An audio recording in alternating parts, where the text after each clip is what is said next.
Good morning. We are live here at 299 Queen Street West. I'm joined by Diana Matheson, as well as two players from AFC Toronto, Maya Jones and Victoria Pickett. We're all here getting ready to talk about the home opener and the inaugural match for Northern Super League. Good morning. Good morning. Diana, I'll start with you. Okay, so the schedule's been released for Northern Super League.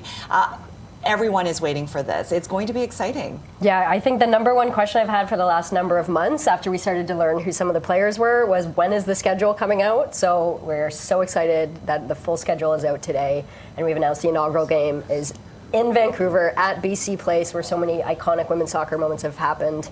They'll be playing Calgary Wild.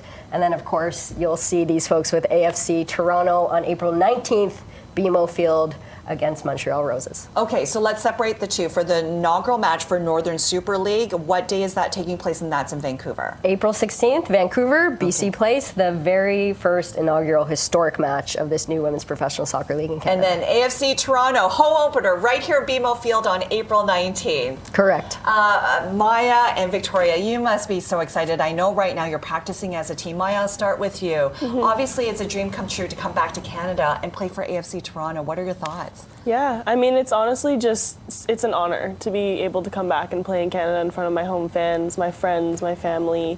And I think it's a long time coming for this to happen, and we're really thankful for somebody like Diana to be able to set this up. And yeah, I'm just really excited to get started, honestly. Victoria, you were mentioning that, like, for example, your family, you're from Barrie, your family's still right here in the Greater Toronto, Hamilton area. They must be excited to come down and finally watch you on Canadian soil. Yeah, at this level. Yeah, absolutely. I mean, I've always had the dream of playing soccer professionally, but there was never the opportunity to play in Canada. So now to have this Northern Super League finally established and everything is absolutely a dream come true.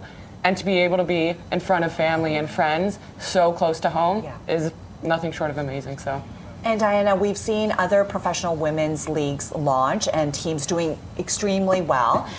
So that's got to be a great thing for you to watch, getting ready to launch a professional women's soccer league in Canada. Yeah, it is. I mean, in the last 5 years, really, the world has shifted. Yes. And women's sport, the biggest shift has been it's begun to be treated like a business. Where prior to 5 years ago, it really wasn't that way. It wasn't invested in, it wasn't marketed on, and then people were surprised when people weren't watching. That's changed completely. And what you've seen in soccer is there's women's professional soccer leagues around the world. They're thriving. Canada, as a top women's soccer nation, is finally entering the ring to start to compete against those leagues. And Canadians need to know we are world-class at women's sport, and we're world-class at women's soccer. And the minute this league kicks off on April 16th and then in Toronto on April 19th, we are already a top 5 league in the world because of the caliber of players we have, the salary cap, how many people are going to watch, the revenues we're driving. But hopefully Canadians know that women's soccer is not going to be happy with a top 5 finish. We're going to be going for that podium, and it's going to be the fans showing up in stands and creating that atmosphere that's going to get us there. And Maya, I know that soccer is a massive, popular sport now. It's really grown among girls. But when you first started out, what was it like at that time? Was it popular at that time as well? Yeah, I mean, not really, to be honest. Like, a lot of the time I was either playing with boys or I was playing with, like, small community rec teams. And then it wasn't until I was a little bit older that obviously I started playing with a club in Calgary, but it just wasn't a huge thing. And I think growing up I was like, I don't know where I want to go with this, because there wasn't something that was attainable within my community. Obviously when the national team came to play, like, I was there, I was watching, and they were so good, but I didn't know where I was going to go with it. And for me to be able to come home and play here, it's amazing. And to inspire young children like myself when I was little to come and watch in their community, I think is a huge deal. It's so wild that it wasn't that popular when you were younger, because that's not that long ago, and now I know it's more and more girls are signing up for soccer, which is so fantastic to see. Victoria, you had mentioned that it is a dream come true, because when you're an elite athlete, where do you go from there once you're done with college soccer, university soccer? So to have a pro league like this, it just opens up the doors for so many more opportunities. I would think that that's, would be an incredible opportunity for somebody like yourself.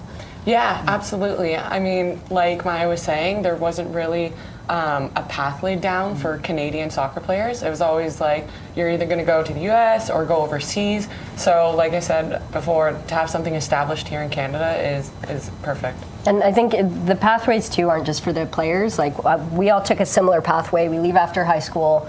We go to school in the U.S. Yeah. We go play professionally abroad. But then I got to the phase of my career, well, then I retired, I moved home, and I'm like, oh, I finally get to build a life in Canada, and there were still no jobs in women's pro soccer in Canada. And again, a lot of my generation went back to the U.S. or went back to Europe or went to Mexico. But again, like, this is something we're world class at, and we want jobs for women in business, women in sport, Yes. media. There's a whole industry around this thing where I think we're creating, 250 new careers in Canada in an industry we're world class at. Yeah, and you brought up a good point. It's a business, and sometimes the narrative was, well, who's going to watch women's sports? You're not going to get the ratings. You're not going to get, the support. But no, you watch the WNBA. You watch now professional women's hockey. People are tuned in. Tickets are selling like fast. And so I would think soccer would be right up there with everybody else. Yeah, it is, and again, we've been behind in the global stage, Yes. even though we've had such success at our national team level, and I think there's 150 Canadian women that have been playing pro abroad. The rest of the world's been building up their professional leagues. And in the last Women's World Cup, out of 32 countries, there was only 2 that didn't have a league yet, and it was us and it was Haiti. But now we're ready, we're entering that ring, and we're ready to make a noise. Amazing. Well, we have an incredible giveaway. Thank you so much for this. We have an incredible giveaway for our viewers at home. You can win 4 tickets to the home opener, the inaugural home opener for AFC Toronto, plus 4 pieces of AFC Toronto merchandise. As you can see, Maya's got some on, and same with Victoria.